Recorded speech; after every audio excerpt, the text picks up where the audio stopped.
Hi. Just want to say special hello to John Mura, who's become a subscriber. I think that's really great. So I'm going to dedicate this video to you, John. This is for you, man. So today was interesting, man. I tell you what. Yeah, I had to go over to see a shop, and that was cool. And but I was coming back and I thought, ha, I know what I'll do. I'll go down to this place, because I was online there, right? I was googling away, right? And I got a hold of Christchurch Mental Health Clinical Research Unit, because they are a great example of this problem I've discovered, where everyone's got a burning desire to fix problems, but they don't realise that because they believe that anxiety is virtuous, they can't fix anything, because all the problems have their genesis in an anxiety. And anyway, so I went down there, right, and now they've dug the whole place up, right? They're trying to redo the whole road, and they're just completely rebuilding the whole inner city, eh? And it's like, oh. And I've seen this headline of a bit they fixed along the river through town. In Christchurch there's this nice river, the Avon River, and it winds through town, and it's really lovely. It's this beautiful stream, eh? It's nice. And it said in this newspaper article that it cost X amount of millions of dollars, but they reckon they had spent 58,000 hours of labour on it, right? Which was pretty amazing. Anyway, some of these guys, right, I was walking out to this thing, right, and on two sides of this building was these roadworks. And I was saying, I went in there, I was looking for the door of this place, and it was a bit obscured down the back, because there was a safety fence right along the footpath, right? I was going down and I said hi to this digger driver, right, because I've worked on those sites. As a truck driver, I've been on the civil sites for quite some time, right? And I said hi to this digger driver guy, right? And he's freaking out, eh? Because like what's going on, right, is that because of this presence of this belief that anxiety is virtuous, right? Now, I'd love to get feedback from you all out there, right, from whatever country you're in, right? If this happens in your country, right, the middle management of companies, right, they virtually live in this anxiety bubble, okay? And I was discussing with this guy, I didn't get his name, I didn't ask, because me and him, we found out that actually he's from North Canterbury, and I know, that's farming, and I'm from farming, right? And so I know this senior contractor up there, and I said, you'd know Peter then. And he goes, he reckons he's virtually a family friend, this dude, right? And but I was telling him about the 8 laws thing, because I know that on a civil site thing, I think I sparked the conversation by asking how long it will take, because the practice is to maximise financial activity, right? Which is party to this belief that anxiety is virtuous. And so, and he was freaking out, and he said a couple of things that got my attention, which was that how the corporate governance of the works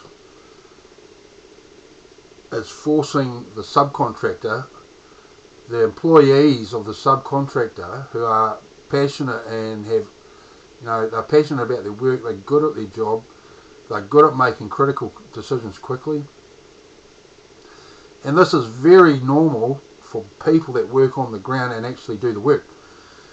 But the way the corporate thing is making it just take forever, it's actually, they feel that they'll be made to look like stupid people and incompetent people in the public's eyes. And that is quite a high risk of that, because everyone would question why it's taking so long, right? And anyway, I said to him that if And he described exactly what happens. See, middle management have nothing to do with them being able to actually do the work. Okay, and so what they have to do to look like they're in charge is they replicate the function of anxiety by making the workers question themselves, doubt themselves, and this is the relationship. And it's actually an extremely contemptible practice, because the guys on the ground, and most people would know these guys, they actually do the work, right? They're the best of the best, man. They work tirelessly.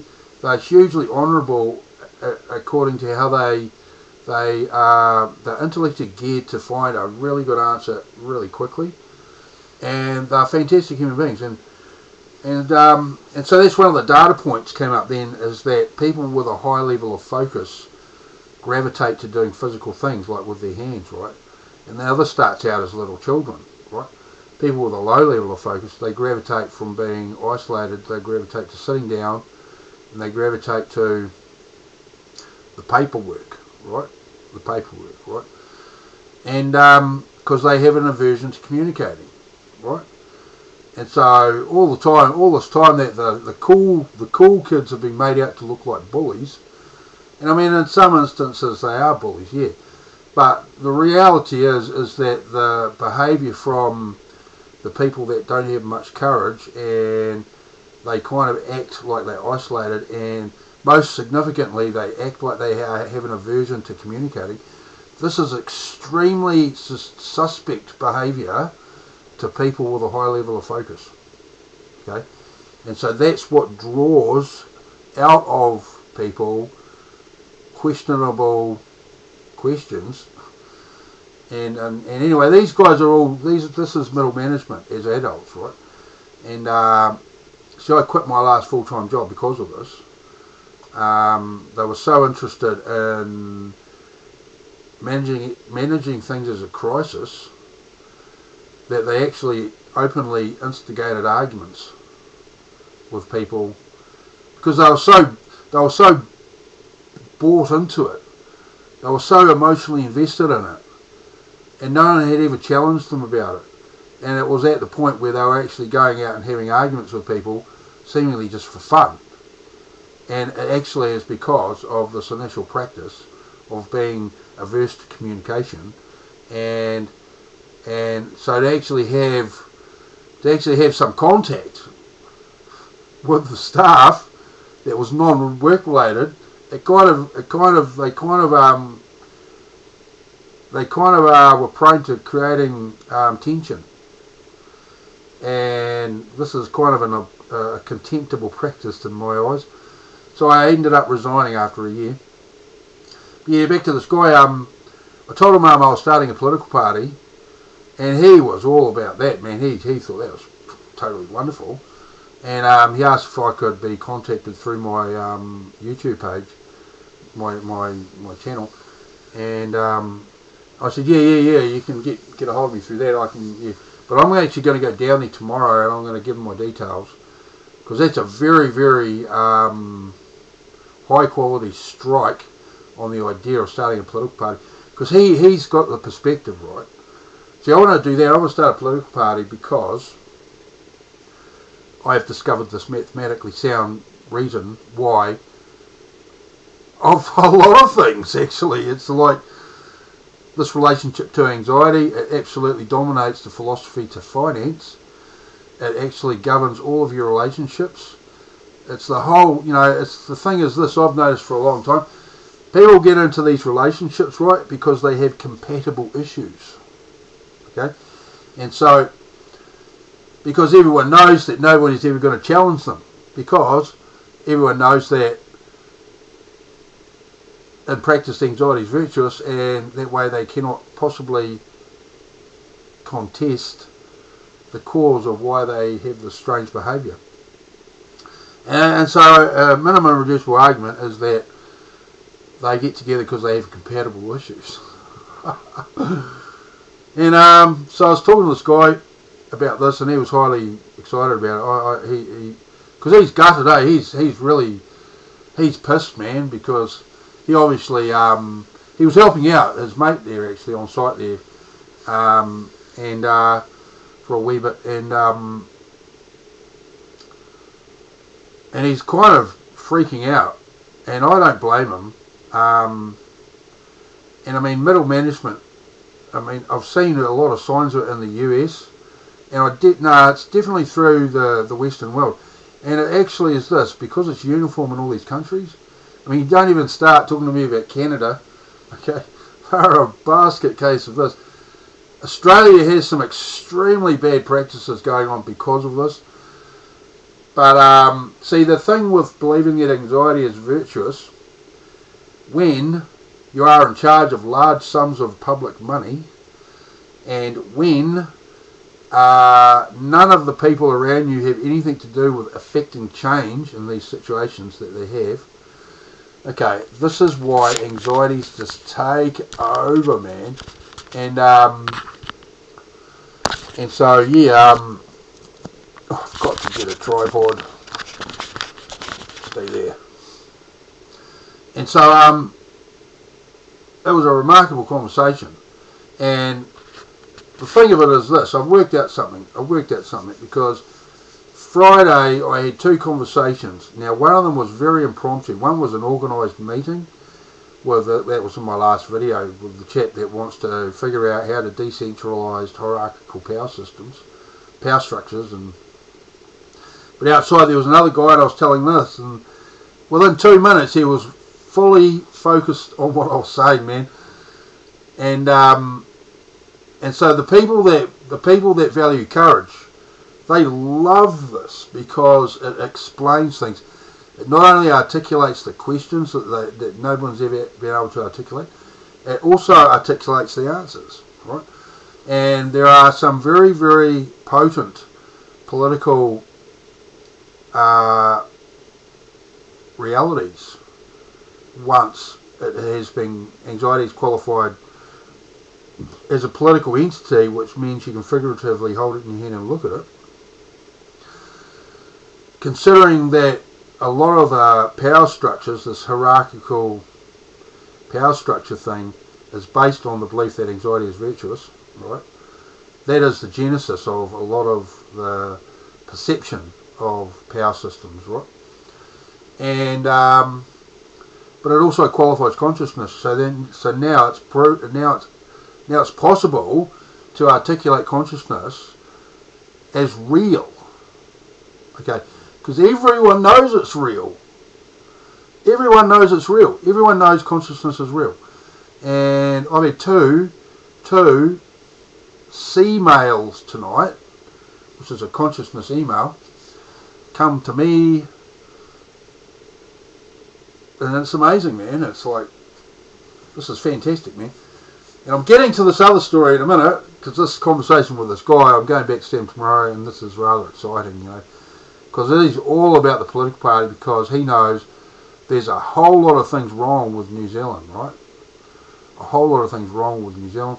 We've got the highest youth suicide rate in the OECD. We literally have a call out, a domestic violence call out, like every 4.5 minutes. Every 4.5 minutes. And this place, man, this is a great place to live. So what is driving the people insane, right? And it's this thing, so. And so, yeah, so he knows there's hideous things wrong, and it's all the feminism, and it's like this modern gender equality craziness, and all of the whole political sphere and all these things they are thinking is so important are actually attempts to make New Zealand culture neutral. That is what really they are about, because they are replicating the function of anxiety.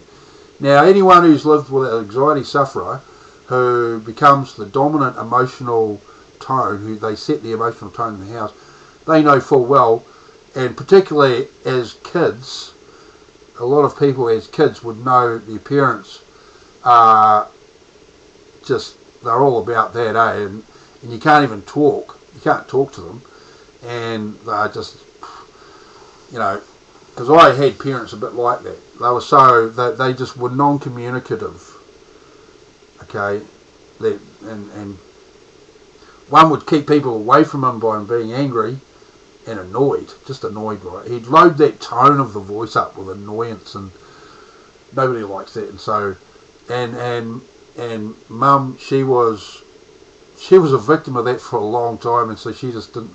She actually hardly said anything really, and so this is why I'm motivated to get revenge against anxiety, because it ruins families, like really ruins them, man.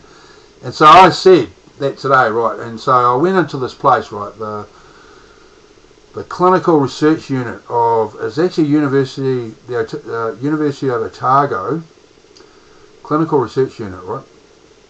No one in there, and I said to the staff member, I called yesterday to see something about something I'd discovered. Now, I was led around the roundabout because they had this door was locked. The door to the reception was locked. So we had to go up the stairs.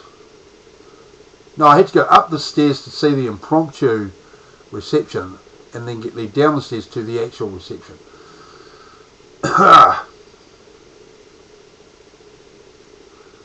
Now, I don't know why they would have it set up like that, but I don't know who they deal with. I don't know what's going on there.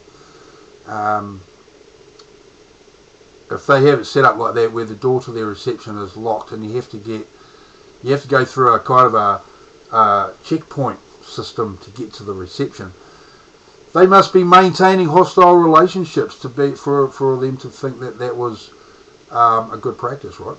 I mean, that's just an observation, right?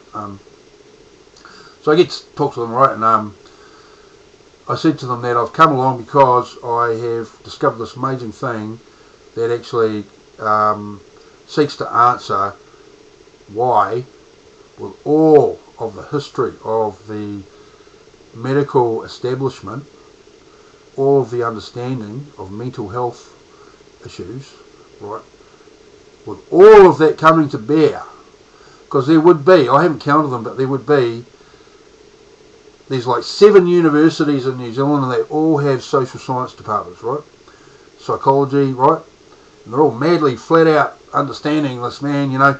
So with all that, and then all of the psych services and Department of Health staff that attend to mental health issues and depression and things, and you know, all of them, and then you got all of the parents, you know, all of the parents and all the teachers and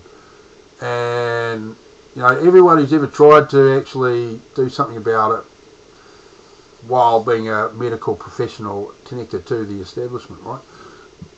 None of those billions of man hours in the history of science have actually done any good, because the problems, how they are approaching it, they keep telling us in the local paper, right? They've done this at least twice in the last year, saying they have significant problems keeping up with this levels of this problem in school children. They had a particular, you know, there was a newspaper article about the school situation, and the government's been around recently saying, oh, we've got all this money, we're going to put it there, you know, there'll be heaps more people involved, you know, and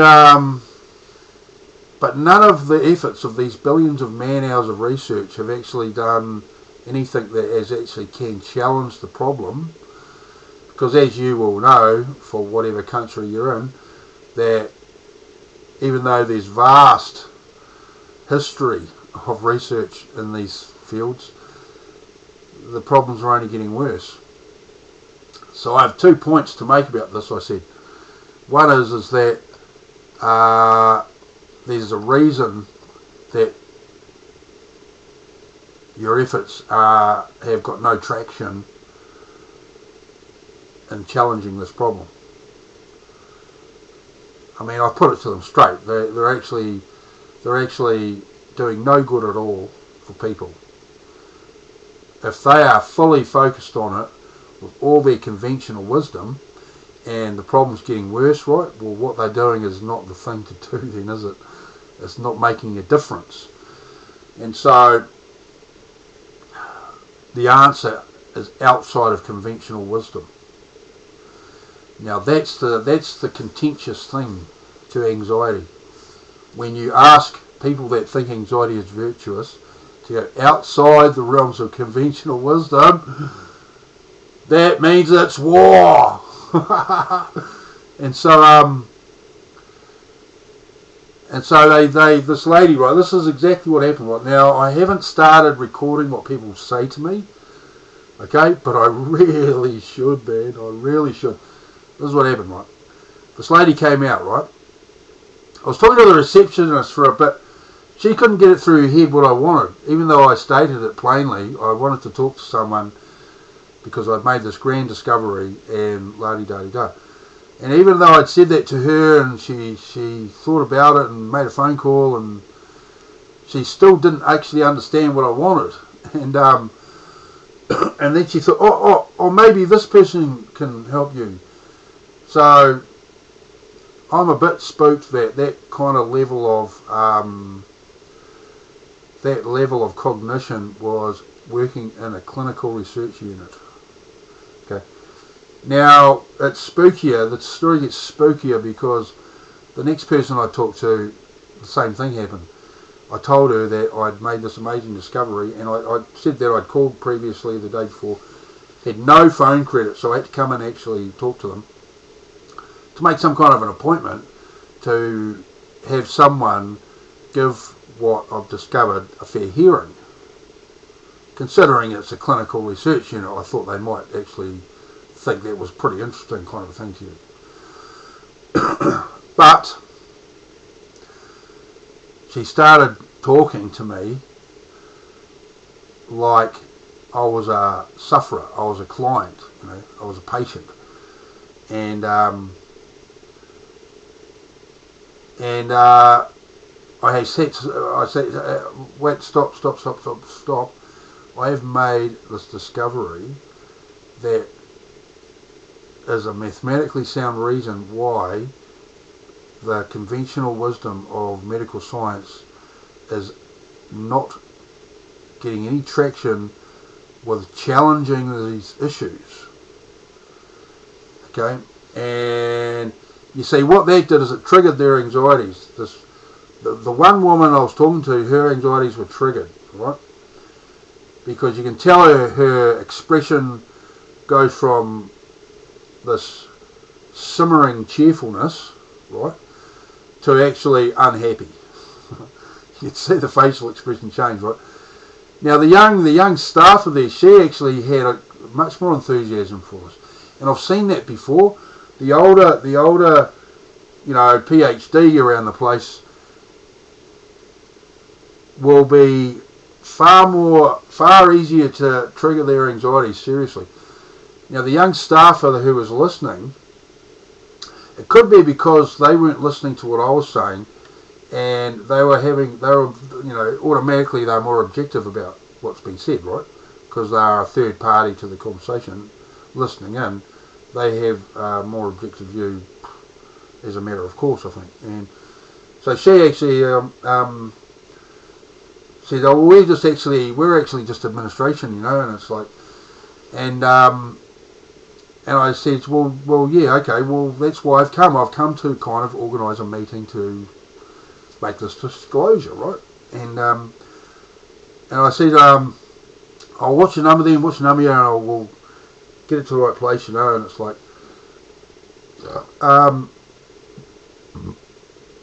so I said, I wrote down Theory of Relativity 2.0 on YouTube for the minimum reducible argument, right? And this is my number, James, and then this is my phone number, right?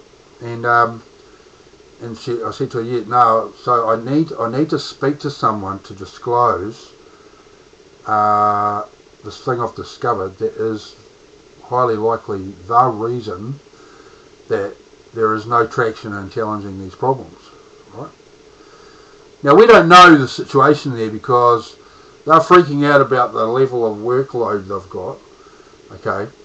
And it's actually a key feature in the article, the last article I read, was the instances of violence between the client and the staff of these mental health facilities, right? That's what that was a central feature of the article, is that there was violence breaking out, right? And so I was very happy, and I said thank you very much for that, and yeah, to talk to someone about this, to disclose it to them, would be fabulous, right? And so I left, and saw the guy at the front there in the digger. He was saying, yeah mate, yeah, cool, yeah, blah blah. That was fabulous. And because country folk, right, we know who we are, and that's why we automatically start talking,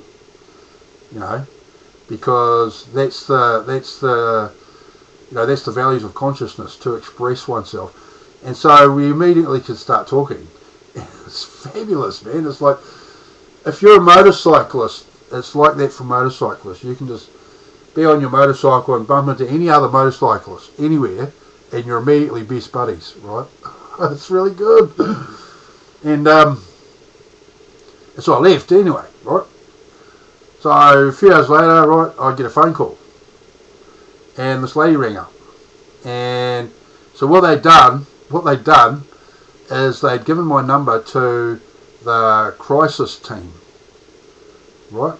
A crisis team, because I was having some kind of crisis of anxiety, and so this is big red flags, right, going on here, right? Because when I had stated why I had come, that I wanted to organise a meeting, an appointment, to disclose this to one of the faculty of the research unit, right?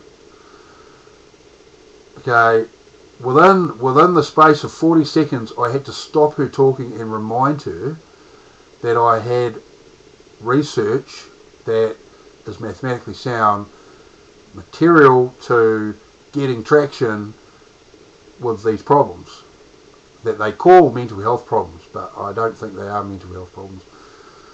Now the thing is this, for that, is that while people believe that anxiety is virtuous, consciousness does not exist. Okay, that's the thing of it. Consciousness does not exist. And so that's why they call it mental health, because it proves that they believe that anxiety is virtuous, because that is eliminated from reality, and that's according to the beliefs of anxiety. And so, because it's a consciousness issue, I say this, that we get a very, very strong experience with anxiety from the culture shock event of birth, and then we only play along and get better at it. The adults around us, as a baby that cannot speak, as a baby that does not have language, that does not possess language, that thinks with the cognition of consciousness, we only actually learn how important anxiety is from the political optics of how the adults around us behave. Right? So if baby's there in the cot listening to those daytime soaps and listening to advertising, what are the political optics of advertising, television advertising, if you're a baby that does not possess language, but you are cognizant of the emotional topography that you can hear? That is the question, right? And because that question, the reality of that, leads the world to where it is. Okay? What the baby that does not possess language thinks of what's going on, while not in possession of language but in possession of the cognitive power of consciousness, what does the baby think, right? That does not possess language, right? Now many knows what that is, this thing. And this is the great miraculous thing, that qualifying anxiety as a political entity, it has inadvertently had this bonus point of being able to qualify consciousness. And this is like this miraculous thing. And so I'm still delving down into that one, and that's going to be the more important half of the book of this. And because when you take this mathematically provable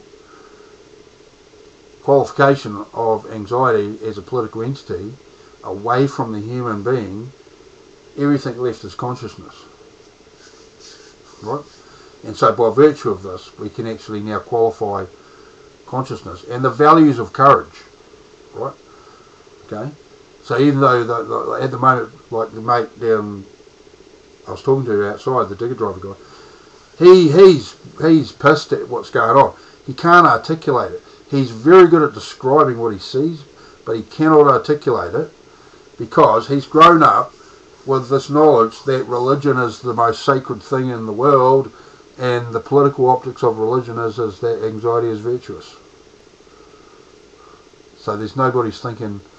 There's not been for literally for hundreds and hundreds of years. Okay, for literally 1800 years since religion started the Inquisition thing, right? Anyway, this lady rang up and she, I was telling you that I had this great discovery I wanted to disclose to the academic staff of the research unit, right? But she was determined that I was a patient. She was determined, man. And I said some things about how, I said that. I announced myself, I qualified myself to her by disclosing that I had this discovery I wanted to tell people about, which is the reason there's no traction in challenging the problems, and they're only getting worse, in fact. And I'm just thinking of the lives of people that are affected by this, that are on the receiving end of people finding it so important to express their loyalty to anxiety. And so she says, yeah, okay, look, I've just got to ask you a few questions before you can tell me about that. And I says, okay.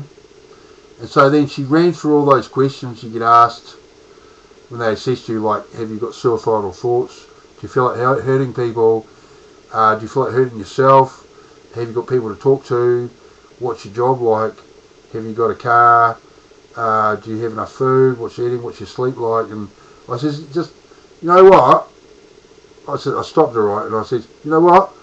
These questions, right, if I acquiesce to these questions, right, it's tantamount to agreeing that anxiety is virtuous. Okay? That's what it's tantamount to that. And the belief that anxiety is virtuous is causing all the problems, and it's causing all of the inability to engage with the solution and actually challenge the problems. And not only does it prevent people from engaging with solutions, it makes people, this problem, believing that anxiety is virtuous, it actually makes them communication averse. And that's what I get from this thing where they just automatically have assumed. There's been 5 times now I've approached medical professionals in the mental health field that I have a very good thing to listen to if they are interested in stopping mental health problems, right? And 5 times out of 5 they have defaulted to assume that I have this anxiety issue, and every time, the last time I actually, I kind of put my foot down and I forced them. I had to get them to embrace the idea that I have a mathematically sound reason why the situation's working like it is, right? And I said to them also, I said all through my going to this office, like on the phone the previous day, yesterday, and going to their office, and when I was called, to the lady that called me, I said to them that I needed to talk to someone of the staff because the level of mathematics involved in this equation, this algorithm, needs a qualified mind to appreciate it. When I am disclosing it in that way to these seemingly qualified people, man, these seemingly qualified minds, right? The educated mind, right? The educated mind can appreciate the educated explanation, right? You know, and you know what? Consciousness does not have any short answers for anything. It is its whole consciousness. Yeah. Anyway. So yeah, I left her. You know, she said to me this, right? This lady on the phone, she said to me this. Oh, but so many people have all these theories and you know, they've got all these ideas about why things are like they are. You know, oh, lots of people do that. And see, that is a fucking blatant lie that she said that, because you know, I know what anxiety sufferers are like. I know what they talk like. You know, alcoholics, okay, people that drink, you know, people that love sports, right? You know, there's so many people with an anxiety issue that actually they masquerade that they're doing fine, but actually they're not doing fine at all. And so to make that cognitive step, yeah. Anyway, so that was a bit of. I said to her, you know, because she said to me actually, which was a bit of a surprise to me. She just needed to ask me these questions, and she has got time to listen to me, but I just need to ask these questions, you know. So I went through it, right, of course, and then I was telling her about it, but she wasn't interested, man. You know, she was ready to listen to someone who had an anxiety issue tell her the same old things that they all say. And so this is routine, I think. I haven't experienced it, I haven't been through it, but I really am quite sure there's a routine to how the staff of the mental health, the psych services, when they engage with someone having an issue, there's very much a routine that plays out, because both parties believe that anxiety is virtuous, right? So both parties know what's going to happen, right? And so there's this, they're paying lip service to each other, okay? Because here's the thing, this is an oldie but a goodie, right? The person goes to see the counsellor, right? And the person that's got, I'll tell you just as I put it, right? The person that goes to the counsellor has got a drug addiction problem, right? Substance dependency, right? And so the court, right, he goes to court because he got caught stealing because he needed some money for drugs. And so the judge says, oh no, you have to go and see a counsellor for a psych report. And then when we get that, we'll have you a little trial. And so he goes off to the counsellor, right? And he sits there, and he's sitting there, and the counsellor comes in, right? Counsellor. And I think male or female won't matter, because I think they'll be trained to do this, right? They'll be trained to do this. Okay, the first thing they do is they calmly sit there and they calmly start talking to them, right? Calmly, and it's these things. It's like actually, if you're standing back, being objective, the counsellor kind of kisses the client's butt, to so that they makes them relaxed and they're friends, and it facilitates that they're comfortable with talking, right? But there's a problem with that, right? That act is giving a vote of confidence to the anxiety that the client experiences, right? And it's not actually the state of the client. Invariably, they will assume it's important to do this because they will assume that they're really sensitive. So what actually they do, they assume, the assumption they're making is according to the political correctness of anxiety. Okay? So not only are they not challenging the person's issues that cause them to be doing the drugs, right? They're actually, because they're engaging it at a politically correct level, they're not even talking about the subject they're talking about anymore. Because it's this wish list, it's this romantic wish list of anxiety, and everyone's complicit in that, everyone's complicit in that.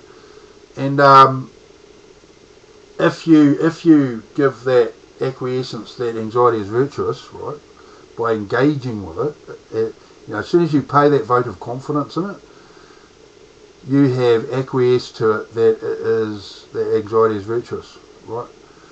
It's particularly if the prevailing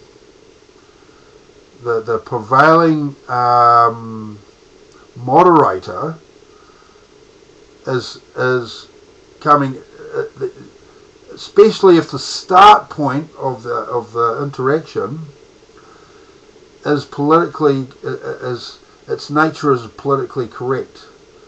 It's about anxieties, but it's the nature of the words and the tone of the voice is politically correct. That is likely the start point of a medical professional and the sufferer. Okay, and you see the real unwritten rule, that everyone knows, is you can't bring anxiety into disrepute. You can't do it. There's multiple laws you can do.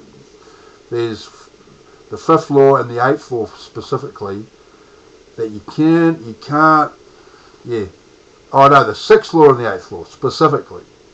Even though they're virtually the same, there's quite vast differences in the nuance. Okay?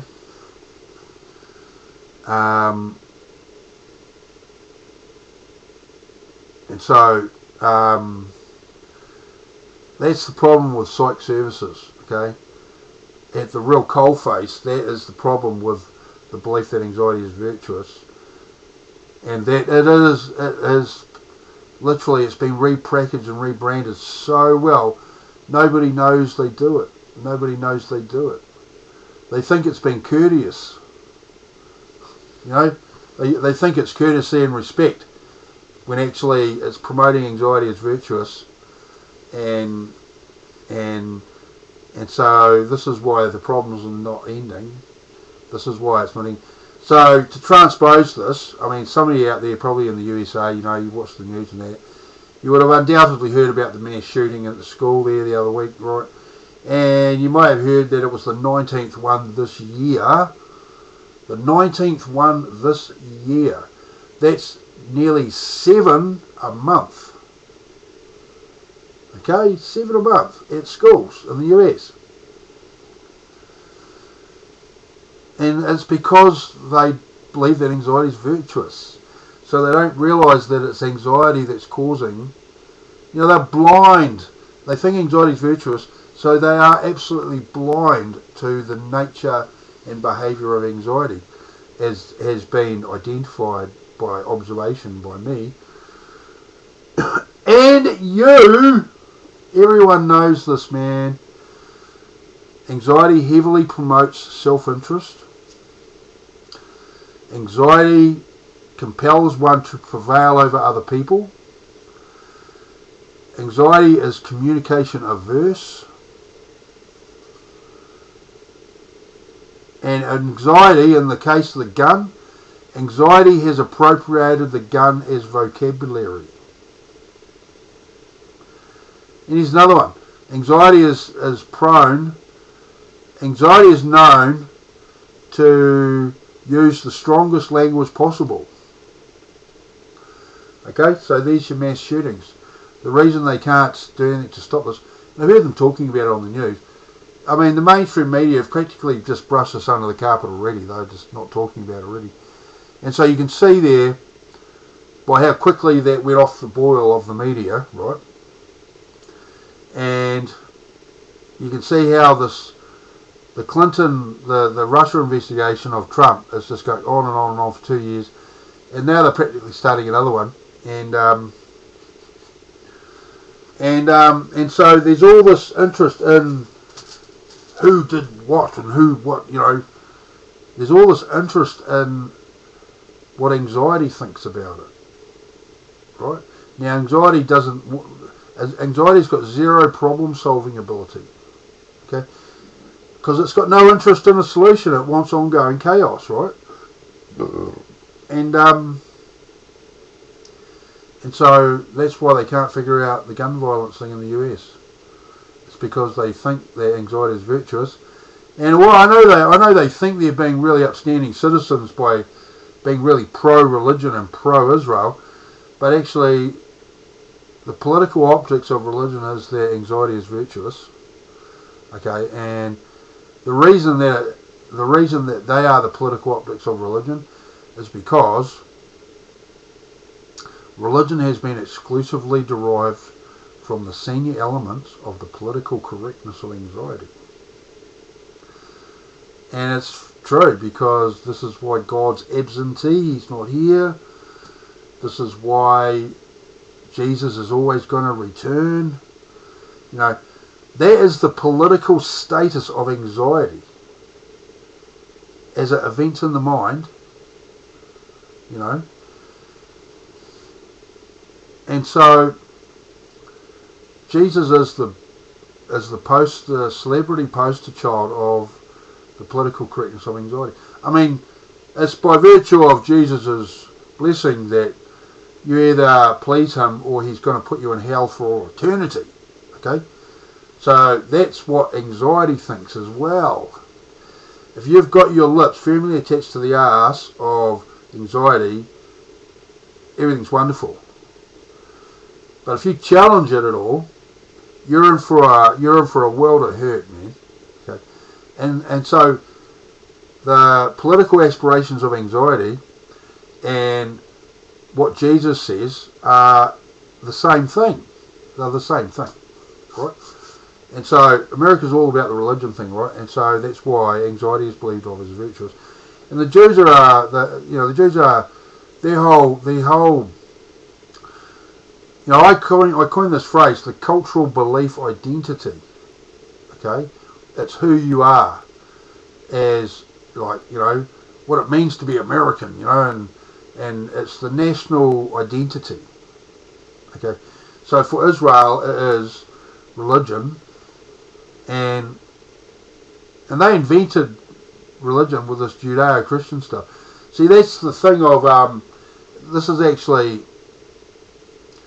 So you get the Caucasian sciences and values and beliefs, right, which are very much consciousness perspective, and it is a mixture of that plus the Jewish people's Messiah belief system mixed together,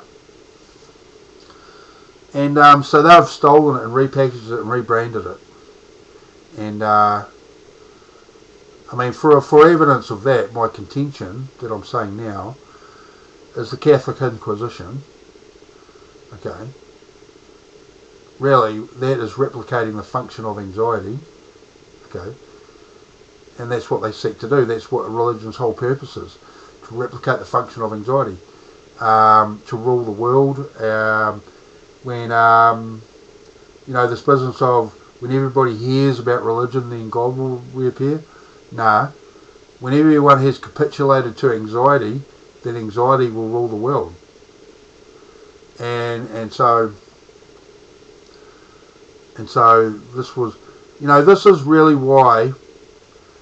This other evidence about Stalin, right, needing to eliminate religion from the personal sphere by way of stopping people thinking. So then anxieties could rule their minds, because to have courage, you've got to be able to be objective to have courage, and so that's what his game was, right? Their whole the thing of communism is to remove religion, is to have people stop believing in spirituality. Okay, and so that's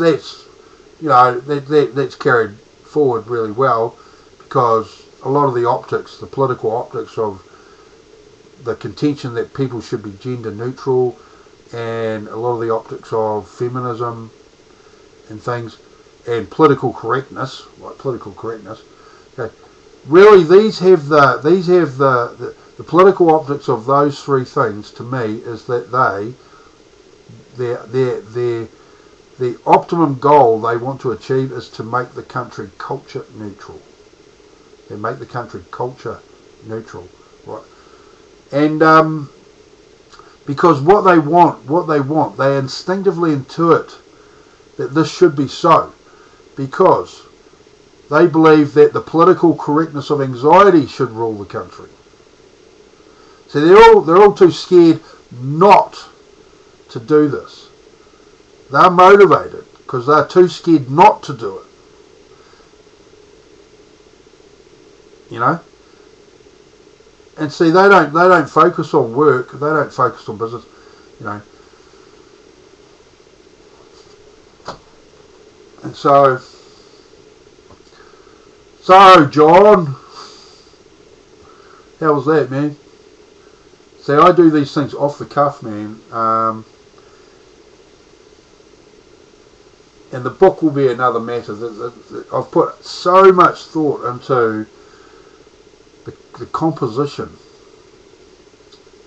because this is a major thing to write down, man. It's like, and you know, and so I'm going to do this, right? And I'm smiling, man.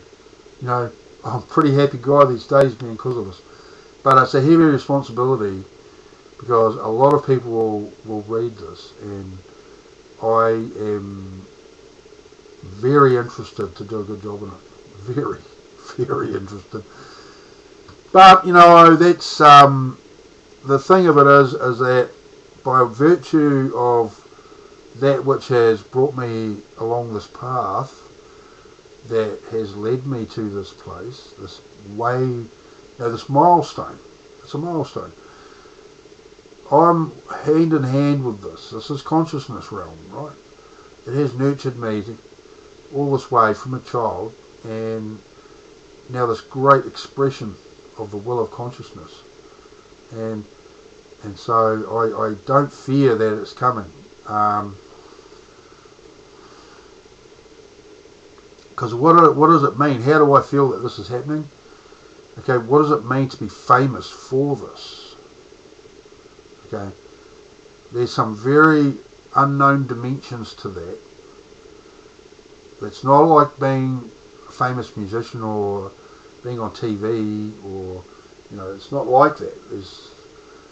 This directly challenges religion, and I know for a fact that a lot of Muslims will absolutely love it, because young people don't want anything to do with violence, you know. And a lot of Muslims really hate it that there's some of them that actually do what they do, these terrorists, right? In the name of their God, right? It's hideous, man.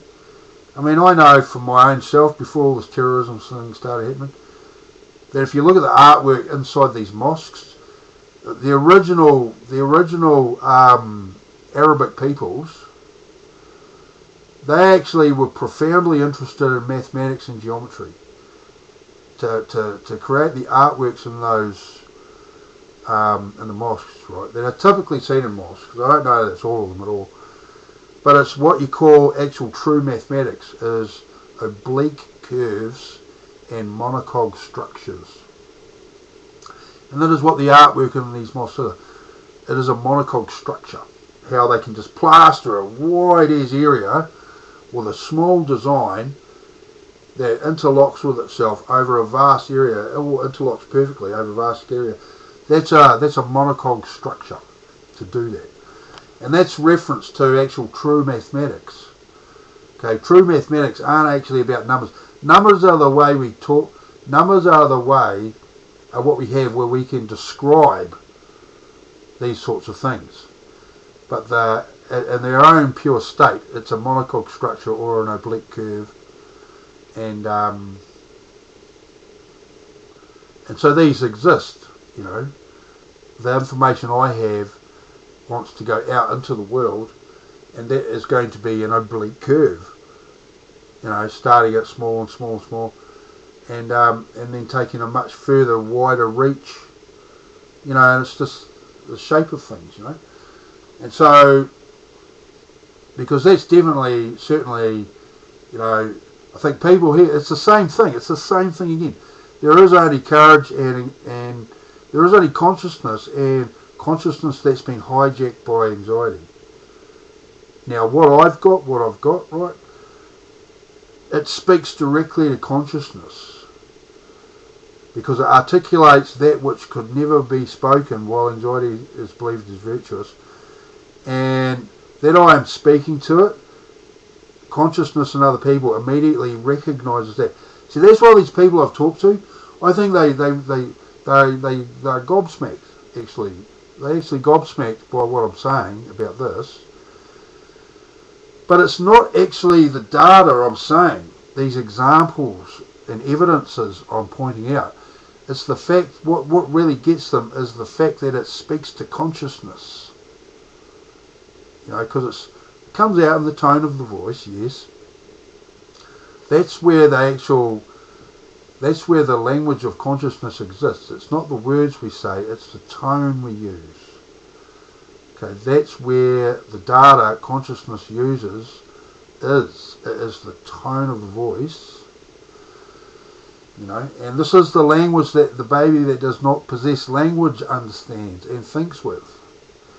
And I believe that this process in our minds has nothing to do with words because it is consciousness. We have virtually taught ourselves to conceptualize what the process wants to express in a way that suits this means of expressing it. And so we have assumed that we think with words when actually we never have. And so that's just a data point that's come from the post-discovery. And so this is into the realm there where there needs to be new language found to suit that's fit for purpose, that the whole of consciousness,